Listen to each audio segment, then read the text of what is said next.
오늘이 벌써 8월의 마지막 주일입니다. 아침 저녁으로 가을이 빨리 오게 해달라고 귀뚜라미들이 열심히 울고 있고요. 한낮에는 여름을 보내기 싫다라고 매미들이 열심히 울어 제끼고 있습니다. 이런 계절의 과도기 가운데 놓여 있는데 우리 성도님들 환절기 건강 잘 챙기시고 이번 마지막 주 8월 잘 마무리하시고 9월을 또 은혜롭게 행복하게 맞이하시기를 주님의 이름으로 축복합니다. 오늘은 영혼의 닷이라는 제목으로 말씀을 나누겠습니다. 혹자는 이런 이야기를 합니다. 이 대한민국은 불교는 절대 멸망하지 않는다고, 불교는 망하지 않는다고 이야기를 합니다. 왜 그러냐고 하면서 이유를 이야기하는데요. 그 이유는 기독교인들이 하는 기도 때문이라는 것이죠. 기독교인들이 하는 기도 중에 가장 많은 부분을 차지하는 부분이 있는데 그것 때문에 불교는 절대 망할 수가 없다라는 거예요. 그 기도의 내용이 무엇이냐면 이런 거예요. 하나님, 절망하지 않게 해주세요. 하나님, 절망하지 않게 해주세요. 하나님, 절 망하지 않게 해주세요. 그것도 열심히 40일 금식 기도까지 하면서 그렇게 기도를 한다라는 것이죠. 우스갯소리긴 합니다만 그만큼 우리 안에 절망의 일들이 많다라는 것입니다. 우리의 삶 가운데 절망하는 일들이 그만큼 많다라는 것이죠. 절망이 많다라는 것은 반대로 말하면 소망이 없다라는 거예요. 소망이 없는 것처럼 불쌍하고 절망적인 일은 없을 것입니다. 한 어린아이가 있습니다. 1년 전에 생일 때 이런 이야기를 한 거예요. 부모님에게. 엄마, 아빠, 내가 이런 선물을 가지고 싶은데 엄마, 아빠가 내년 내 생일 때 꼭 사줘야 돼. 그래서 신신당부를 했습니다. 부모는 그것을 기억하고 있다가 마침 이제 1년이 지나서 생일이 다가오자 이제 인터넷으로 그것을 주문하기 시작했어요. 그리고 결제를 하고 결제 내역을 이 아이에게 내밉니다. 봐라, 이제 네 생일 때 이것이 올 거니까 걱정하지 마. 그때부터 이 아이는 어떤 마음이었을까요? 얼마나 행복할까요? 1년 전부터 가지고 싶었던 것을 이제 갖게 되는 날이 곧 다가오니까요. 자기 생일보다 그 선물이 더 좋았을 것입니다. 그렇게 행복하고 기쁨의 시간을 갖는다라는 거죠. 무엇이요? 소망이 그렇게 만든다라는 거예요. 소망은 우리의 삶의 질을 높여줍니다. 없던 기쁨도 생겨나게 되고 없던 즐거움도 생겨나게 되고 늘상 이렇게 울상이었던 사람이 웃게 되는 그런 놀라운 일이 일어나는 것이죠. 그런데 소망을 가졌어도 행복하지 못한 경우가 있습니다. 그것은 헛된 소망을 품을 때입니다.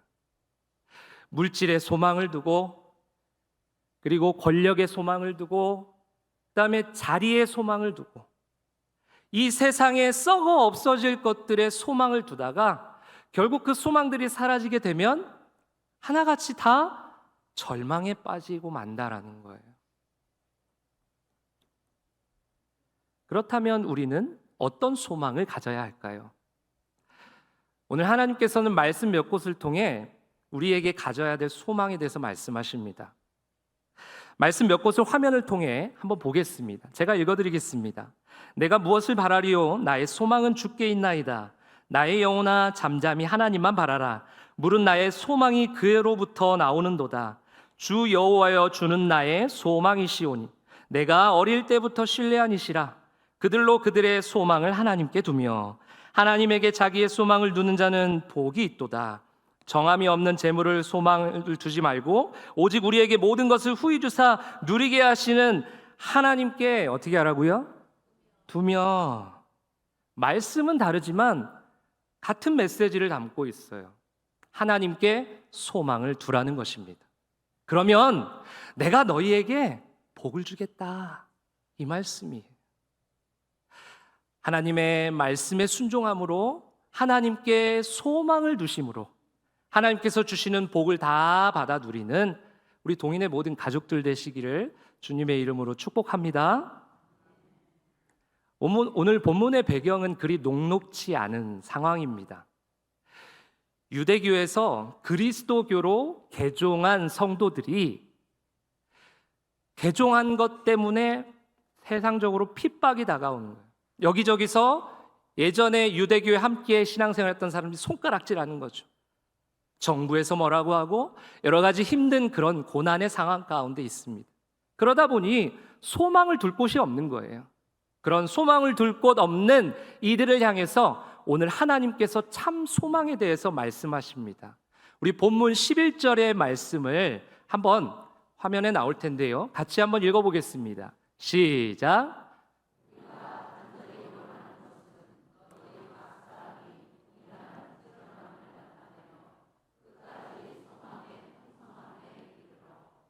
아멘. 끝까지 소망의 풍성함에 이르라고 말씀하고 계십니다. 중간에 포기하지 말고 가다 서다 이렇게 하지 말고 끝까지 소망의 풍성함에 이르라는 거예요. 소망의 풍성함이라는 게 뭐냐면요, 이런 겁니다. 소망을 쟁취하는 거예요. 소망을 내 것으로 만드는 것입니다. 오늘 하나님께서는 소망을 쟁취하라고, 끝까지 소망을 내 것으로 만들라고 말씀하고 계십니다. 우리가 살고 있는 이 세상, 오늘 본문의 배경과는 조금 다른 세상이지만 믿음을 지키기 어렵고 신앙이 흔들리는 그런 면에서 볼 때 비슷합니다. 수많은 외적인 압박들이 오고요, 그런 핍박들이 오고요, 또 내적 갈등, 내 안에서의 그 내적 갈등을 통해 믿음을 잘 지키기가 어려운 세상을 살아가고 있습니다. 오늘 주신 이 말씀이 오늘 우리에게 주시는 하나님의 음성으로 들려지시기를 축복합니다. 그래서 세상의 절망이 아닌 소망을 쟁취하고 소망을 나의 것으로 만드는 우리 성도님들 되시기를 소망합니다. 이어지는 13절, 15절의 내용을 보니까 한 사람이 등장을 합니다. 아브라함이 등장을 하는데요, 이 아브라함은요, 바로 전에 있는 12절의 말씀처럼 한번 띄워주시겠어요? 12절의 말씀을 한번 보시면 이 말씀이 어떤 말씀이냐면, 어떻게 하면 소망을 나의 것으로 쟁취할 수 있는지 그것에 대한 말씀입니다. 한번 같이 한번 읽어볼까요? 시작. 게으르지 아니하고 오래 참음으로 말미암아 약속들을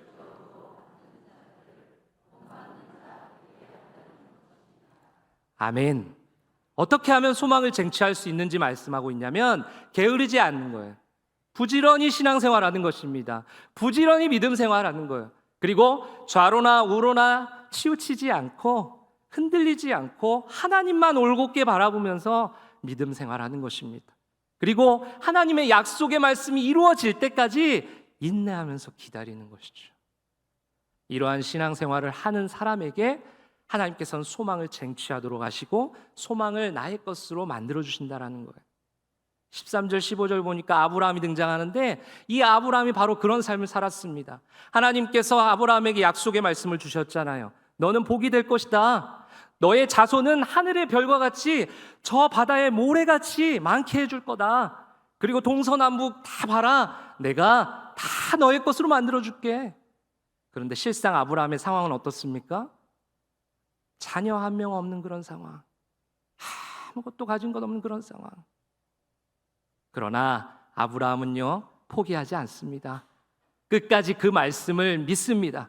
좌로 우로 치우치지 않고 계속해서 부지런히 신앙생활을 하는 거예요.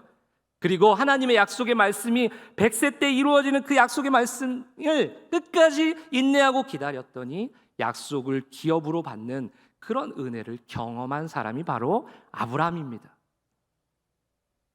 에이 목사님, 그건 아브라함이니까 그렇죠. 나는 아브라함하고 다른데요. 그건 아브라함 믿음이 좋으니까, 보세요, 성경에도 나오고 믿음의 조상이라고 말하는 아브라함이니까 그게 가능하죠 라고 혹시 이 자리에 생각하시는 성도님들이 계신다면, 오늘 이 시간 하나님께서 그 마음을 완전히 바꿔주실 줄 믿습니다. 왜냐하면 아브라함을 예로 들었을 뿐이지 아브라함만 그런 은혜를 받은 게 아니에요. 우리의 신앙의 선배들을 보면 누구나 할 것 없이 게으르지 않고 부지런히 신앙생활하고 믿음을 잘 지키고 끝까지 하나님의 약속의 말씀을 인내하며 기다린 사람들에게는 하나님께서 놀랍고 크신 은혜와 복을 기업을 얻게 하신다라는 것이죠. 실은 오늘 이 자리에 앉아있는 좌우에 앞뒤에 앉아있는 우리 한 사람 한 사람들이 다 그 주인공들 아니겠습니까? 별로 표정을 보니까 주인공들이 아니신 것 같은데 맞습니다. 주인공들이십니다. 그리고 앞으로 주인공들 다 되실 분들이십니다. 우리 앞뒤로 좌우로 한번 인사합시다. 약속을 쟁취합시다. 한 번 더요. 소망을 쟁취합시다. 특별히 오늘 하나님께서는 한 가지 비유를 들어서 말씀하십니다. 본문 19절의 말씀인데요. 우리 같이 한번 읽어볼까요? 시작. 우리가 이 소망을 가지고 있는 것은 영혼의 닷 같아서 튼튼하고 견고하여 휘장 안에 들어가나니. 아멘. 우리가 쟁취할 그 소망을 뭐라고 말씀하고 있어요? 어디에 비유하고 있습니까? 영혼의 닷. 오늘 설교 제목이기도 합니다. 여러분 닷 아십니까? 바로 이런 거예요. 화면에 이제 나올 건데요. 배에서 정말 중요한 게 바로 이 닷이에요. 이 닷이 영어로 뭐냐면 앵커입니다. 앵커 어디서 많이 들어보시지 않으셨어요? 뉴스를 진행하는 사람을 우리 앵커라고 하잖아요.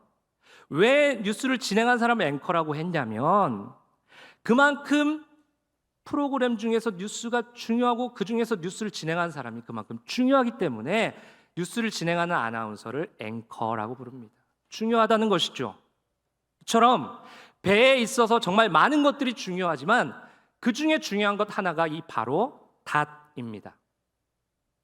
그러면 이 닷을 몇 가지 특징이 있는데 한번 살펴보면 첫 번째는 배마다 이 닷의 크기와 무게가 다 다르다라는 거예요. 두 번째로는 닷은 정박할 때 외에는 배에다가 싣고 다닙니다. 배에 닷을 싣지 않으면 출항이 허가가 안 돼요.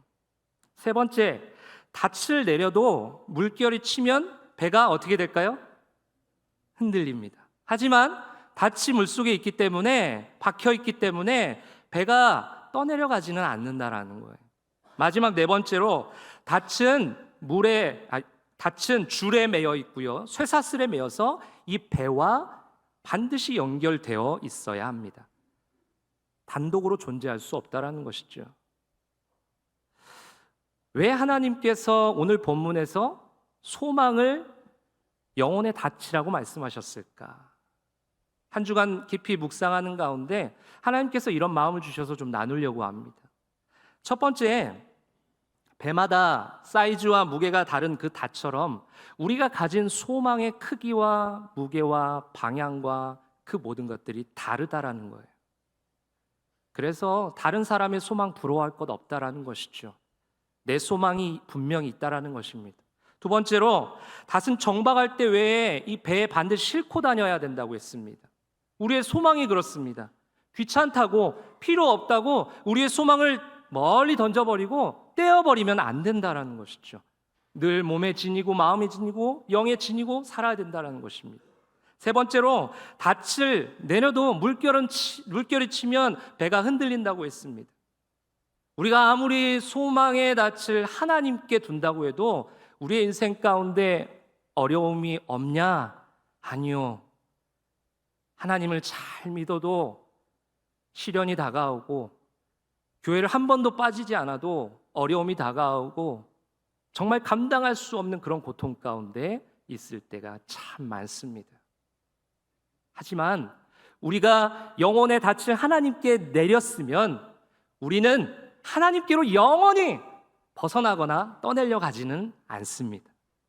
네 번째로 이 닻이 줄이나 쇠사슬에 매여서 배와 항상 연결되어 있는 것처럼 우리의 소망은 이 세상이 아니라 바깥 세상이 아니라 하나님께로 연결되어 있어야 한다라는 것입니다.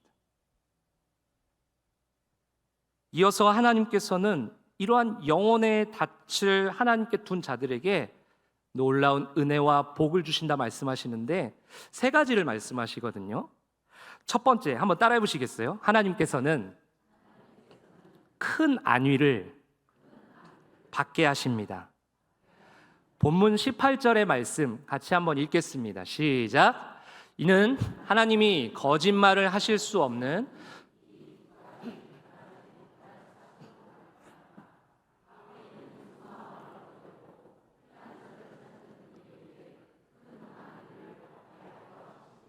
아멘. 하나님께 영혼의 닻을 내린 사람들에게 하나님께서 어떤 은혜를 주신다고요? 큰 안위를 주신다라는 거예요.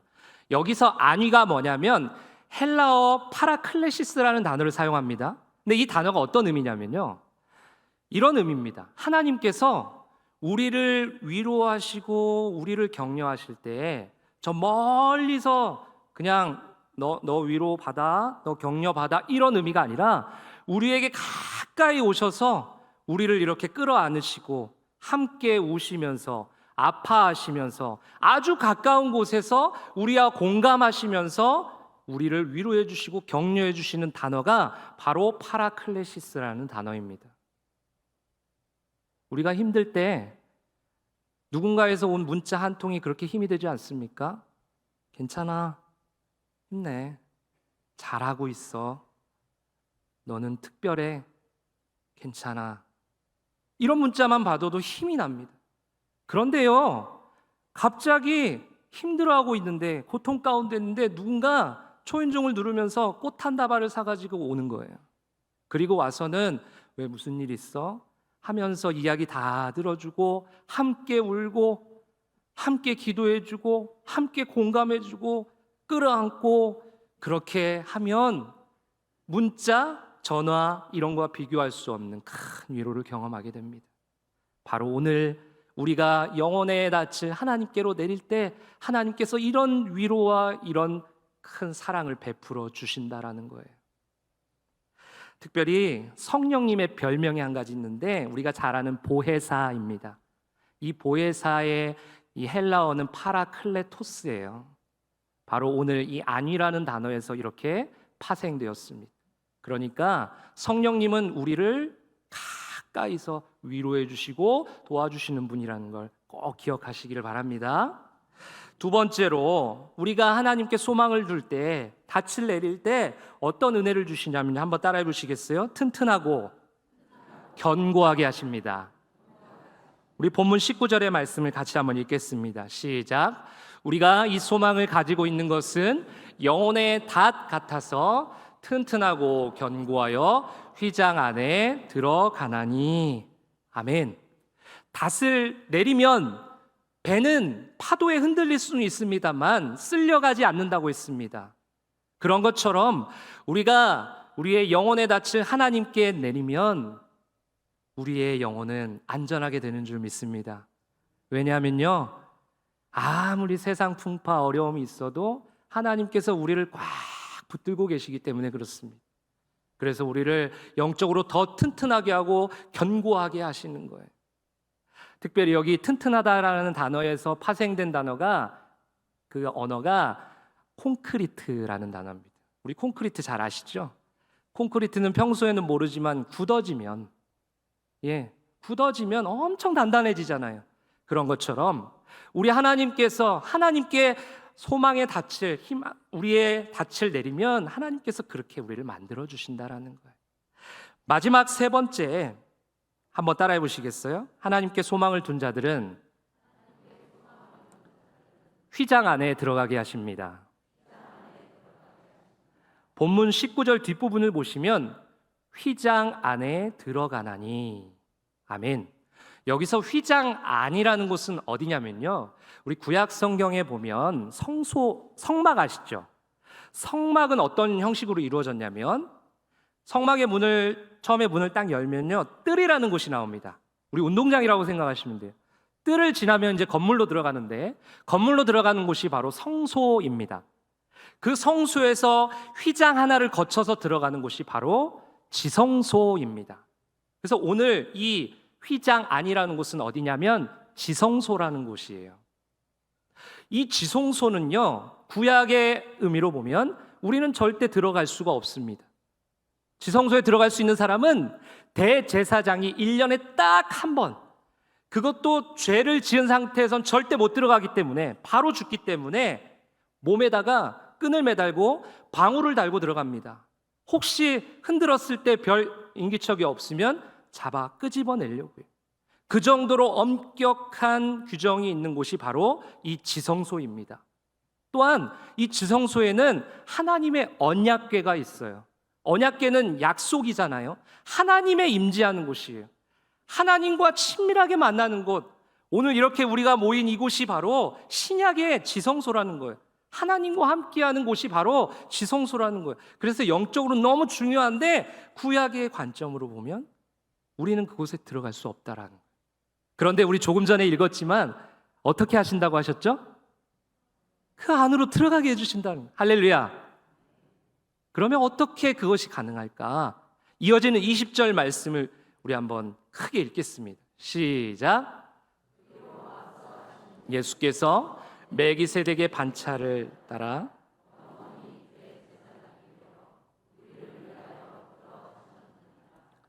아멘. 어떻게 가능합니까? 우리보다 먼저 앞서가신 예수님께서 지성소에 들어가심으로, 친히 대제사장이 되셔서 우리를 위해서 먼저 들어가심으로 우리가 뒤따라 들어갈 수 있게 된 거예요. 그러니까 우리가 예수님께 소망을 두면 이러한 놀라운 은혜들을 겪게 되는 것입니다. 예수님께 십자가에 다 달려 돌아가실 때 도저히 찢어질 수 없는 그 휘장, 성소와 지성소를 막고 있는 그 휘장, 황소 2마리가 양쪽에서 끌어당겨도 찢어지지 않는 그 휘장이 예수님 십자가에 달려 돌아가실 때 쫙 하고 찢어졌어요. 그 말은 무슨 말입니까? 아무도 들어갈 수 없는, 단 한 명만 죄가 없는 사람은 들어갈 수밖에 없는, 우리는 도저히 들어갈 수 없는 그곳을 예수님 먼저 들어가셨고 우리도 그 뒤따라 들어갈 수 있게 되었다라는 것입니다. 화면을 통해 말씀 3곳을 보겠습니다. 제가 읽어드리겠습니다. 우리가 그 안에서 그를 믿음으로 말미암아 담대함과 확신을 가지고 하나님께 나아감을 얻느니라. 그러므로 우리는 긍휼하심을 받고 때를 따라 돕는 은혜를 얻기 위하여 은혜의 보좌 앞에 담대히 나아갈 것이니라. 그러므로 형제들아, 우리가 예수의 피를 힘입어 성소에 들어갈 담력을 얻었나니. 할렐루야. 우리는요 이제 지성소 앞에서 머뭇거릴 필요가 없다라는 거예요. 담대함과 확신과 담력을 가지고 예수님을 따라가면 되는 것입니다. 그것이 바로 영혼의 탓을 하나님께 내리는 거예요. 기독교는 절망의 종교가 아닙니다. 기독교는 소망의 종교입니다. 그 이유는 앞서가신 예수님께서 우리의 소망이시기 때문에 그렇습니다. 죄로 인해 지옥에 갈 수밖에 없던 우리를 그 십자가의 죽으심으로 천국 소망을 갖게 하셨습니다. 십자가에서 죽으시고 3일 만에 부활하심으로 부활의 첫 열매가 되셔서 우리로 하여금 부활 소망을 갖게 하셨습니다. 기독교와 절망은 전혀 어울리지 않는 단어입니다. 우리는 절망이 아닌 기독교의 본질인 소망을 붙들어야 될 줄 믿습니다. 그리하여 베드로전서 3장 15절의 말씀처럼 네 안에 있는 그 소망에 관한 것을 묻는 그 사람들에게 나의 소망은 이것입니다, 내 소망은 이것입니다 라고 자신 있게 말함으로 하나님께 영광 돌리는 우리 동인의 모든 가족들 되시기를 주님의 이름으로 축복합니다. 이야기 하나를 하고 말씀을 마치겠습니다. 1800년대에 뉴욕에 스패포드라는 아주 유능한 법률가가 있었습니다. 변호사인데요, 그는 돈을 정말 잘 벌었어요. 그런데 돈을 버는 족족 무슨 일을 하냐면 교회에서는 집사인데요, 하나님께 늘 헌신한, 직장에서 일하는 시간 외에는 다 하나님 교회에 나와서 하나님의 일을 감당하는 거예요. 그리고 그 당시에 바울과 같이 전 세계를 다니면서 복음을 전하는 무디 목사님이라는 분이 있습니다. 아마 한 번쯤은 들어보셨을 거예요. 그 무디 목사님의 재정 후원 역할도 감당했습니다. 그만큼 하나님을 위해서, 하나님 나라 확장을 위해서 그렇게 애썼던 그런 스페포드입니다. 그런데 그에게 어느 날 3가지 절망의 시간이 찾아옵니다. 첫 번째, 4살짜리 아들이 갑자기 열병이 생겨서 먼저 하나님께서 데리고 가십니다. 아들을 잃은 그 슬픔에 잠겨 있었는데 1년 뒤에 2번째 절망의 시간이 찾아와요.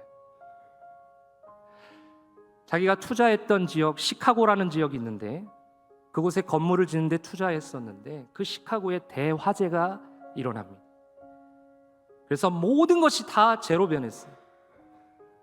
모든 재산을 다 탕진하게 된 것이죠. 이런 2가지 절망적인 그 시간을 통해 견딜 수가 없었어요. 그래서 무슨 생각이 들었냐면 이제 남겨진 가족들과 무디 목사님이 집회하는 그곳에 가서 더 큰 은혜를 받아야겠다, 더 하나님을 찾아야겠다 라며 무디 목사님이 있는 그 영국으로 배를 타고 떠나기로 예약을 하고 준비를 합니다. 그런데 출발하는 당일에 갑자기 일이 생겨서 스페포드는 출발을 못하고 아내와 4명의 딸 아이만 참석을 합니다. 출발합니다. 배를 타고 먼저 보내죠. 그렇게 열심히 일을 보고 있는데 소식을 전해 듣습니다. 영국으로 가는 그 배가 다른 어떤 배와 충돌했다라는 거예요. 그래서 286명이 그 자리에서 사망했고요. 86명만 간신히 구조됐다고 합니다. 스페포드는 속으로 생각했어요. 내 아내는 아니겠지, 내 딸은 아니겠지. 얼마 후에 전보 하나를 전해봤습니다. 아내로부터 온 전보였어. 딱 한 줄, 나만 살았어요. 4명의 딸아이가 그 차가운 바다에서 죽음을 맞이하게 된 것입니다. 이 스페포드가 너무 힘들지만 그래도 영국에 있는 아내를 만나야 하기에 배를 타고 영국으로 향합니다. 가는 도중에 선장이 그런 이야기를 하는 거예요. 여러분, 안타깝지만 이곳이 얼마 전에 있었던 큰 사고의 현장입니다. 우리 추모합시다. 스페포드는 추모는커녕 당장이라도 들어가서 그 4명의 딸아이를 건지고 싶은 그 마음뿐이었습니다. 그렇게 고통스럽게 하나님께 부르짖으면서 기도하면서 날을 지샜는데 동이 틀 때 갑자기 하나님의 말씀이 생각이 났어요. 그 말씀은 열왕기하 4장 26절의 말씀입니다. 너는 달려가서 그를 맞아 이르기를 너는 평안하냐? 아이가 평안하냐 하라 하였더니 여인이 대답하되 평안하다 하고 평안, 평안, 평안, 계속해서 평안을 외치니 그러다 갑자기 옆에 있는 펜을 들어서 글을 쓰기 시작합니다. 내 평생에 가는 길 순탄하여 늘 잔잔한 강 같든지 큰 풍파로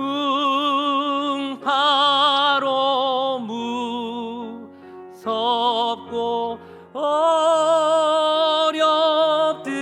어렵든지 나의 영혼은 늘 편하다. 내 영혼 평안.